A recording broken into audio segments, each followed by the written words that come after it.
یہی اسٹرگل تھی ان کی 22 سال کی جدوجہد. ایک بار ان سے سوال بھی پوچھا گیا کہ جب 2002 کے الیکشن میں وہ 8 سیٹ جیتے کہ آپ کی پارٹی بری طرح فلاپ ہوگی, تو انہوں نے کہا کہ میرے جو بھی ووٹر ہیں وہ بھی چھوڑتے ہیں. تو 2018 میں ماشاءاللہ ہم نے دیکھا کہ اللہ تعالیٰ نے ان کو عزت دی اور وہ پاکستان کے پرائم منسٹر بنے. 19 سال ہمیں ہو گئے پاکستان تحریک انصاف میں. 19 سال پہلے صرف ہم لوگ تھے, ہم کہتے تھے یہ شخص بہت اچھا لیڈر ہے, عمران خان بہترین آدمی. آج پوری قوم کہہ رہی ہے عمران خان بہترین آدمی ہے. تو جیت کس کی ہوئی؟ ہماری جیت ہوئی. عمران خان صاحب رشیا کا دورہ کر رہے تھے, اسی دوران یوکرین کا مسئلہ سٹارٹ ہو گیا, یوکرین اور رشیا کی جو وار سٹارٹ ہو گئی. دین پھر عمران خان صاحب کا ایک جو مشہور ڈائلاگ تھا ایبسلیوٹلی ناٹ, جو کہ آپ کے بقول کہ امریکہ کو زیادہ پسند نہیں آیا. تو کہیں یہ 2 ریزن تو نہیں تھے جس کی وجہ سے عمران خان صاحب کی گورنمنٹ کو ختم کیا گیا؟ بالکل, اس میں کوئی دو رائے نہیں ہے. رشیا کا جو دورہ تھا وہ تو حالانکہ مشاورت سے کیا گیا تھا, پھر اس کے بعد جو فیڈ بیک آیا وہ سب کے سامنے ہے. تو اگر میں اوور آل ہسٹری کی بات کروں تو صرف پولیٹیشنس یا پالیٹکس نے ہی پاکستان کو خراب نہیں کیا, اس میں باقی ادارے بھی شامل ہیں. کیونکہ آدھا دور جو ہے وہ ڈیموکریٹک رہا, آدھا مارشل لا رہا. فوج کا, عدالت کا, ججز کا, سیاست میں کوئی کام نہیں, الیکشن کمیشن کا, پولیٹکس میں کوئی کام نہیں ہونا چاہیے.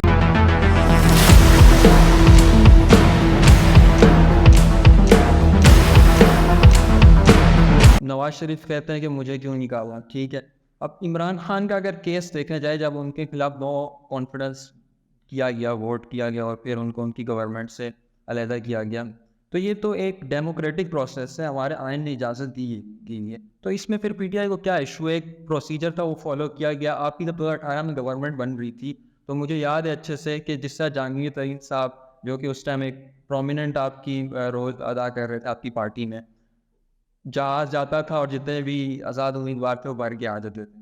تو دیکھیں ایسا تو ہوتا ہے, ایسے کام اب تو نہیں رہے نا وہ, اب نہیں, تو میں نہیں اس ٹائم کی بات کر رہا ہوں, تو آپ کی گورنمنٹ بنی. اچھا, سیفر کیس دیکھیں, سیفر کیس میں جس طرح سے خان صاحب کو دیکھیں, سیفر کا یہ ہوا کہ امریکہ کا سفیر نے باقاعدہ سے ہمارے ایمبیسڈر کو لکھا کہ آپ یہ ہم لے کر آ رہے ہیں عدم اعتماد, اور خان صاحب کو یہ حکومت کو ہٹا دیں. ٹھیک ہے, وہ شاہ محمود قریشی صاحب نے پڑھا, پھر وہ خان صاحب نے پڑھا, پھر چیف آف آرمی اسٹاف سے ڈسکس ہوا وہ سارا, وہ اس کے بعد ایک تاریخ آ گئی, وہ خان صاحب کی حکومت گرا دی گئی اور بتایا گیا. دیکھیں آج تک ہم نعرہ لگاتے رہے امریکہ کا جو یار ہے غدار ہے, غدار ہے امریکہ کا, ایک نعرے پاکستان میں وہ چلتے رہے, مگر عوام کو ہمیں اتنا یہ نہیں پتہ تھا. اور یہ باقاعدہ امریکہ کی مرضی سے, اور آج تک جو مسائل بنے رہے, خان صاحب بھی ڈٹ کر یہاں بیٹھے ہوئے ہیں, اور ساری مرضی ہمیں تو اب پتہ چلا ہم غلام ہیں, اور ہم پاکستان کے اندر کوئی کام اپنی مرضی سے نہیں کر سکتے, اس کے لیے اپروول لینی پڑتی ہے. یہ فلسطین کا معاملہ سب کے سامنے ہے. کا ریزن کہیں رشیا کا دورہ کرنا تو نہیں تھا, کیونکہ جب عمران خان صاحب رشیا کا دورہ کر رہے تھے اسی دوران یوکرین کا مسئلہ سٹارٹ ہو گیا, یوکرین اور رشیا کی جو وار سٹارٹ ہو گئی. دین پھر عمران خان صاحب کا ایک جو مشہور ڈائلاگ تھا ایبسلیوٹلی ناٹ, جو کہ آپ کے بقول کہ امریکہ کو زیادہ پسند نہیں آیا.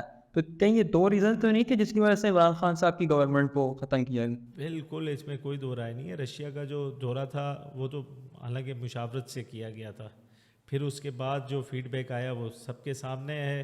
اور وہاں پر جب خان صاحب پہنچے تو حملہ کر دیا رشیا نے یوکرین کے اوپر, اور جو حالات بن گئے, اور اس کے بعد واپسی آ کر ہٹا دیا گیا خان صاحب کو. O S C conference Pakistan میں ہوئی ہے پاکستان میں, یہ آپ دیکھیں تاریخ اٹھا کے کس طرح کے کام کیے. افغانستان کا ایشو, ہمارا پڑوسی ملک تھا اور 22 سال سے جنگ جاری تھی, کس طرح سے پاکستان ہر چیز میں ان کے ساتھ اسٹیبل کرنے میں افغانستان کو, اس میں بڑا کردار ادا کیا پاکستان نے. اور دیکھیں جب انڈیا کی طرف سے حملہ ہوتا ہے ہم پر, جو جواب دیا جاتا ہے پاکستان ایئر فورس کی جانب سے خان صاحب کی حکومت میں, وہ ساری چیزیں دیکھیں 3-3.5 سال میں خان صاحب نے 1.5 سال 2 سال کرونا کے باوجود وہ کام کیے جو تاریخ میں لکھے جائیں گے, اور عوام نے بھی یہ گزشتہ 30 سالوں میں اس طرح نہیں دیکھا تھا. 75 سالوں میں اس طرح کے کام نہیں ہوئے جو ان 2 سالوں میں 3 سالوں میں جو کام ہوئے. اچھا، اب پاکستان میں ایک نئی فیڈرل گورنمنٹ آ گئی ہے، تو اب جیسی بھی ہے دیکھیں پاکستان کی ہے، پاکستانی لوگ ہیں، اس وقت کرائسس میں پاکستان ڈوبا ہوا ہے. اکانومی کی آپ سچویشن دیکھ لیں، انفلیشن ریٹ دیکھ لیں، ان امپلائمنٹ بہت زیادہ ہوتی جا رہی ہے. پھر اس کے علاوہ جو لونز ہیں وہ ہم نے دینے ہیں، آئی ایم ایف سے قرضہ بھی لینا ہے، اکانومی بھی چلانی ہے، کہیں بینک کرپٹ نہ ہو جائے. تو کچھ امید ہے کہ کچھ معاملات سیٹ ہو جائیں اور سارے مطلب اپوزیشن میں اب آپ لوگ ہیں، گورنمنٹ کے ساتھ مل کے کچھ مطلب عوام کو کیا چاہیے؟ عوام کو اس وقت چاہیے کہ حالات سٹیبل ہو جائیں. تو عوام کے لیے تو آپ قربانی دیں گے یا نہیں؟ دیکھیے قربانی دی تو ہے، ہم اپوزیشن میں بیٹھے ہوئے، اپوزیشن کا کام ہے آواز اٹھانا اور چیزیں ٹھیک کروانی. ہم اگر آواز بھی اٹھا رہے ہیں اس میں بھی تکلیف ہو رہی ہے انہیں. خان صاحب پر انہوں نے کل پابندی لگا دی کہ ملاقات نہیں کر سکتے اور ان کی جان کو خطرہ ہے. اگر جیل میں بھی ان کی جان کو خطرہ ہے تو پھر مجھے یہ بتایا جائے خطرہ کہاں پر نہیں ہے. اور اس کے باوجود دیکھیں اپوزیشن میں بیٹھے ہمارا مینڈیٹ چوری ہوا، پوری دنیا پورا پاکستان رزلٹ ماننے کو تیار نہیں ہے اس ملک کے لیے. خان صاحب نے جب اسلام آباد میں ہم نے پنڈی میں پروٹیسٹ دھرنے کی کال کی، وہاں جا کر رک گئے، ملک کے لیے رک گئے نا. اور پی ٹی آئی دیکھے اس خان صاحب نے جس طرح سے ہر جگہ لچک دکھائی ملک کے لیے کہ ہمارا ملک ایک مشکل دور سے گزر رہا ہے اور طریقے سے چلی جائے. ابھی 26 لاکھ ڈالر میرے خیال سے یہ آپ نے 3 مہینے میں یہ بھی دینے ہیں، پھر آئی ایم ایف سے آپ کو پیسے چاہیے، آپ نے اس ملک کو چلانا ہے. کانفلکٹ کہاں پہ سٹارٹ ہوا اسٹیبلشمنٹ اور عمران خان کا؟ کیونکہ مجھے یاد ہے ایکسٹینشن کا جب معاملہ آیا تو عمران خان صاحب اور پی ٹی آئی سب سے آگے تھی. دیکھیے بہت پہلے سے معاملات یہ جب اس کا خان صاحب نے اور یہ جب ایکسٹینشن دی گئی تمام جماعت، اس ٹائم افغانستان کا ایشو چل رہا تھا اور اس کے بعد ہی تقریباً حالات بنتے گئے اور امریکہ کو جس طرح سے جواب دیا جا رہا تھا اور خان صاحب پوری دنیا میں جس طرح سے نکل رہے تھے نا، دیکھیں ایشو وہاں سے بنے اور وہاں سے معاملات ہوئے. نواز شریف صاحب یہاں سے چلے گئے باہر اور انہوں نے جو کچھ کہا پاکستان کے اداروں کو کہا، پاکستان کے عوام کے لیے کہا، پاکستانیوں کے لیے کہا، اور باہر چلے گئے. باہر جا کر وہ ساری چیزیں ہوتی رہی. پھر اس میں کرونا جو آ گیا بیچ میں، پھر اس کے بعد کرتے جب خان صاحب بھی اصل میں ایشو تب ہوا جب اسرائیل نے حملہ کیا فلسطین پر، اور جو ہمارا وزیر شاہ محمود قریشی صاحب کا جو اسٹانس تھا، خان صاحب کی وہ لائن تھی اور خان صاحب نے اس پر باقاعدہ اسٹینڈ دیا تھا. اور ایسے دیکھیں سری لنکا میں کرونا میں جب مسلمانوں کی شہادتیں ہوئی نا تو انہیں تدفین نہیں کرنے دیا جا رہا تھا، خان صاحب نے خط لکھا. پھر اس کے بعد ایشوز چلے جگہ جگہ، جہاں بھی مسلمان کی بات ہوئی یا پاکستانی کی بات ہوئی تو خان صاحب نے وہاں پر خط لکھا، اسٹینڈ لیا اور کھڑے ہو گئے. تو بدقسمتی سے 30,000 بچے شہید کر دیے گئے، خواتین کی عصمتیں جس طرح سے لوٹی گئی. کہاں سے صلاح الدین ایوبی کو ڈھونڈیں اور کیا کرے اس مشکل دور میں؟ فلسطین آج کسی مساجد میں دعا بھی نہیں کرائی جاتی فلسطین کے لیے، جو مسلمانوں غزہ میں مسلمانوں کے ساتھ ظلم ہو رہا ہے، وہ ٹھنڈ میں بارش کے اندر جس طرح سے بچے رہ رہے. ڈیل کی باتیں بھی کچھ چل رہی ہیں، اسٹیبلشمنٹ کے ساتھ اپنے تعلقات آپ دوبارہ سے بحال کریں گے تاکہ عمران خان صاحب پہ جو کیسز ہیں وہ ختم کیے جا سکے اور عمران خان دوبارہ ایکٹیو ہو؟ دیکھیے 1 پیج خان صاحب بات ہی 1 پیج کی کرتے رہے، مگر جمہوریت کے اندر ملک عوام کا ہے، رائے عوام کی ہوتی ہے اور تمام ادارے اپنا کام کر رہے ہیں جس پر اسٹینڈ خان صاحب نے لیا. اور ڈیل ہمارے ملک کے لوگ ڈیل ہونی چاہیے اور انہی چیزوں پر ہونی چاہیے. فوج کا، عدالت کا، ججز کا، سیاست میں کوئی کام نہیں، الیکشن کمیشن کا، پولیٹکس میں کوئی کام نہیں ہونا چاہیے. اور جمہوریت کے اندر عوام کے نمائندے اور حکومت جو بنائی جاتی ہے وہی ملک کو چلاتی ہے، تو وہ اسی کا کام ہونا چاہیے. اس پر بالکل ہونی چاہیے بات چیت. 100% میں ایگری کرتا ہوں اس بات پہ کہ جو ادارے کا جو رول ہے وہ اس میں رہ کے ہی کام کرے. ذرا ہسٹری پہ میں آپ کے ساتھ بات کرنا چاہوں گا کہ 1952 میں آئی تھنک یا 1951 میں لیاقت علی خان کو اسیسینیٹ کر دیا گیا تھا, ہمارے فرسٹ پرائم منسٹر کو. دین پھر 1958 میں پہلا مارشل لاء لگا, پھر 1971 میں فرسٹ ایور الیکشن ہے پاکستان میں, جو کہ ایک ٹریجڈی ہوئی. پھر اس میں پاکستان کا جو ہے وہ آدھا حصہ الگ ہو گیا ہم سے. پھر بھٹو صاحب کا جو دور تھا وہ ختم کیا گیا, پھر مارشل لاء لگایا گیا. 1988 تک رہا وہ جنرل زیادہ دور. دین پھر نون لیگ اور پیپلز پارٹی کی الٹرنیٹیو گورنمنٹ رہی. دین پھر 1999 میں پھر سے ایک بار مارشل لاء ڈکلیئر کیا گیا, جنرل پرویز مشرف نے لگایا. تو اگر میں اوور آل ہسٹری کی بات کروں تو صرف پولیٹیشنس یا پالیٹکس نے ہی پاکستان کو خراب نہیں کیا, اس میں باقی ادارے بھی شامل ہیں. کیونکہ آدھا دور جو ہے وہ ڈیموکریٹک رہا, آدھا مارشل لاء رہا. اور اگر ہم اپنے نیبرس کی مثال لیں تو اگر وہاں پہ اس وقت ترقیاں ہو رہی ہیں تو اس کی ایک جو ریزن وہ یہ ہے کہ وہاں پہ کنٹینیوسلی وہاں پہ ڈیموکریٹک دور رہا ہے. پاکستان میں ایسا کچھ نہیں ہوا آج تک. پاکستان میں کسی پرائم منسٹر کو اس کا 5 سال کا جو 5 سال کا ٹینیور ہوتا ہے وہ پورا کرنے نہیں دیا گیا. تو میں آپ سے یہ پوچھتا ہوں کہ آج جو ہمارا یہ ڈاؤن فال ہے, جو ہم پہ اتنے مسائل آئے ہوئے ہیں, اس کا ایک یہ ریزن بھی ہے کہ یہاں پہ ڈیموکریسی اس طرح اسٹرانگ نہیں ہے, یا پرائم منسٹرس کو 5 سال جس طرح آپ بھی بتا رہے ہیں کہ خان صاحب کو بھی نہیں پورے کرنے دیے گئے, بینگ ایک پولیٹیکل ورکر اور ایک پرو ڈیموکریٹک انسان. تو آپ باقی پارٹیز کو بھی اگر آپ دیکھ لیں تو ان کو بھی ویسے موقع نہیں دیا گیا پورا 5 سال کا. تو سوال میرا یہ ہے کہ کیا ایک یہ ریزن ہے کہ پاکستان میں ڈیموکریسی ویک ہے, اس وجہ سے ہم ترقی نہیں کر پاتے؟ دیکھیے باقی پارٹیوں کو تو 30-40 سال سے یہی چلنے باریاں لے رہے ہیں, اور انہوں نے 5 سال جس طرح سے آصف علی زرداری صاحب نے 5 سال مکمل کیے, پھر نون لیگ نے بھی 5 سال مکمل کیے, میاں صاحب کو ہٹا دیا, حکومت نے تو پورے کیے. خیر, اور یہ کافی سے تقریباً 80 کے بعد سے یہی چل رہے ہیں, یہی 2 پارٹیاں رول کر رہی ہیں اور انہی کی اولادیں رول کر رہی ہیں. بدقسمت یہ آپ نے جو سٹارٹ کی بات کی ہے وہی ملک ہے. اسی ملک میں فاطمہ جناح کو غدار کہا گیا, اسی لیاقت علی خان کو شہید کر دیا گیا اور مارشل لاء لگے. پھر جب بنگلہ دیش, بدقسمتی ہمارا ملک بنگلہ دیش جب ٹوٹا اور پاکستان 2 حصوں میں تقسیم ہوا, اس میں یہی تھا کہ آپ ایک طرف 120 سیٹیں, ایک طرف 60 سیٹیں, اور آج جو 180 سیٹیں لی ہیں خان صاحب نے, اور انہیں آپ نے حکومت بنانے نہیں دی گئی, تو اس پر ملک ٹوٹ گیا. یہ بدقسمتی رہی ہے اور نقصان ہوا ہے اس سے.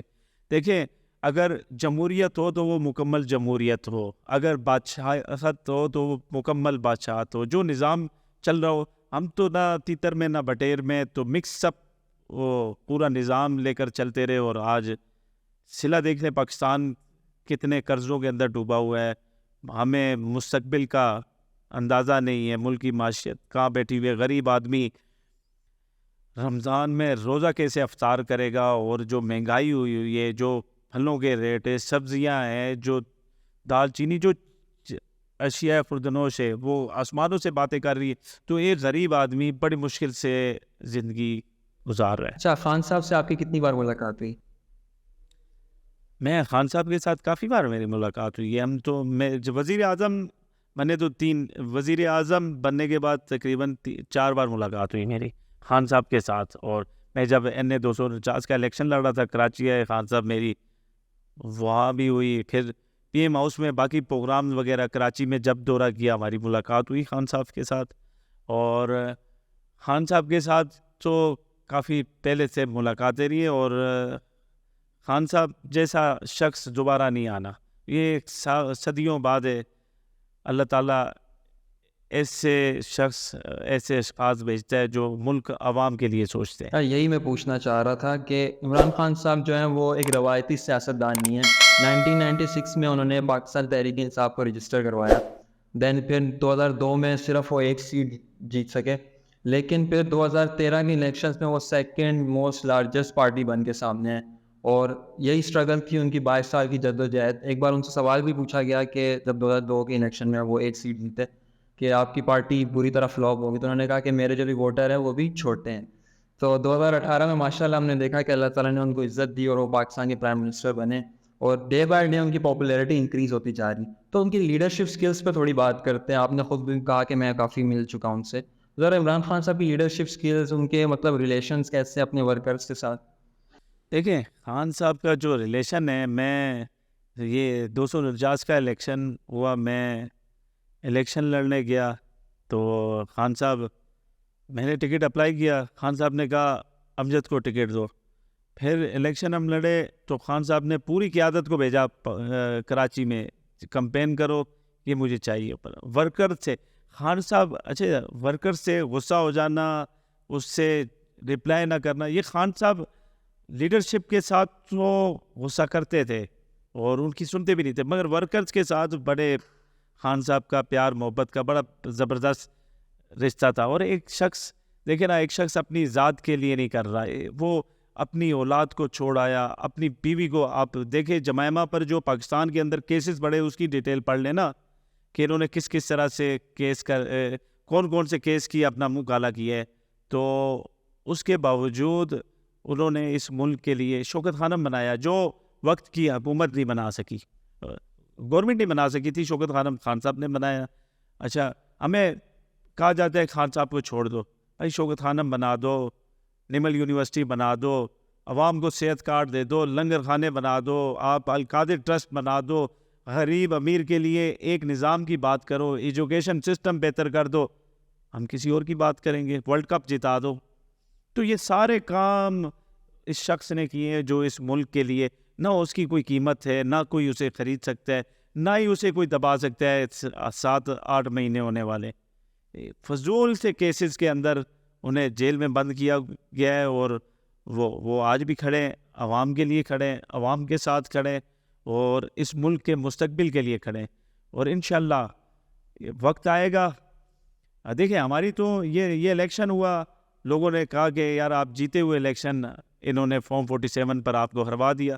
دیکھیں ہم نے کہا سب سے پہلے تو ہماری یہ جیت ہوئی کہ 18-19 سال ہمیں ہو گئے پاکستان تحریک انصاف میں. 19 سال پہلے صرف ہم لوگ تھے, ہم کہتے تھے یہ شخص بہت اچھا لیڈر ہے, عمران خان بہترین آدمی. آج پوری قوم کہہ رہی ہے عمران خان بہترین آدمی ہے. تو جیت کس کی ہوئی؟ ہماری جیت ہوئی. یہی ہماری جیت ہے کہ آج پوری قوم اس شخص کو کہہ رہی ہے کہ ایماندار ہے, اس ملک کے لیے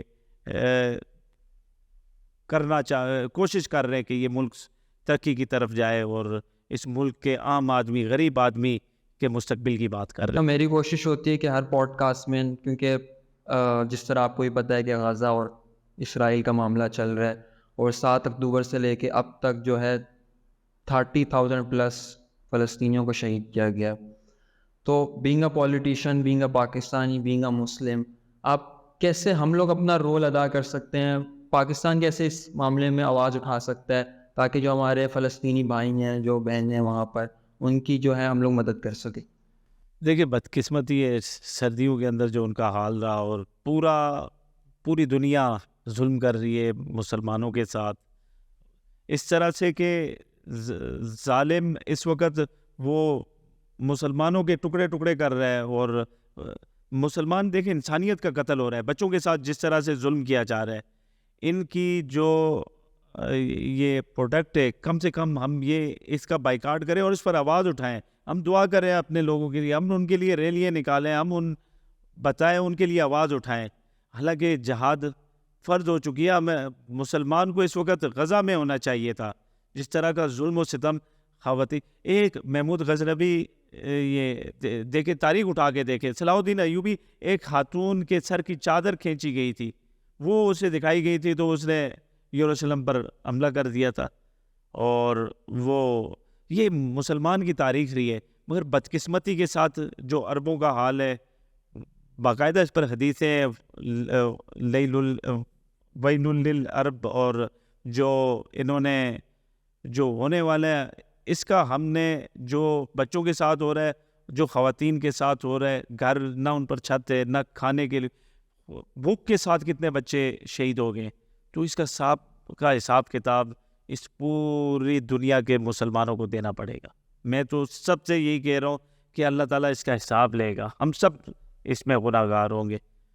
کیونکہ ہم خاموش رہے, ہم آواز نہیں, آج سوشل میڈیا فیس بک پر اٹھائیں, ٹویٹر پر بند کر دیتے, وہ ختم کر دیتے, تو آپ کو پتہ چل جاتا ہے کہ اس ملک کے اندر جو بڑی بڑی این جی اوز اور ہمدردی کے خواتین کے رائٹس کی بات کرتی تھی اور ہیومن رائٹس کہاں پر ہیں, وہ کیوں خاموش ہے. تو یہ ساری چیزیں اس دور کے اندر ایکسپوز ہو چکی ہیں. اتنی بمباری, اتنا ظلم ستم, رمضان کے اندر ان کی کیا صورتحال ہے, کس طرح سے وہ رہ رہے ہیں.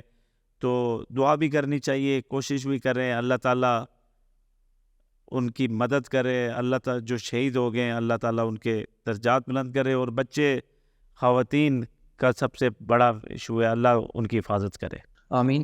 عموماً یہ سوال میں انٹروڈکشن والا سوال شروع میں کرتا ہوں, بٹ کیونکہ آپ سے یہ پوچھنا چاہوں گا کہ پالیٹکس آپ نے کیوں جوائن کی, کیا انٹرسٹ تھا آپ کو, اور کیا شروع سے آپ کا یہی تھا کہ میں بڑا ہو کے پالیٹیشین بنوں گا؟ نہیں, ایسا کوئی نہیں تھا. دیکھیے 2006-07 میں ایک دو دوست ہم نے مشاورت کی کون سی پارٹی میں جائیں. پسند تو کرتے تھے خان صاحب کو, کیونکہ کرکٹ میچز خان صاحب یہاں بھی آئے اور تھے اس میں. باقاعدہ سے عہدہ ہم نے 2006-07 کے بعد لیا, اور مشاورت کر کے جس کو کوئی بھی نہیں جانتا تھا.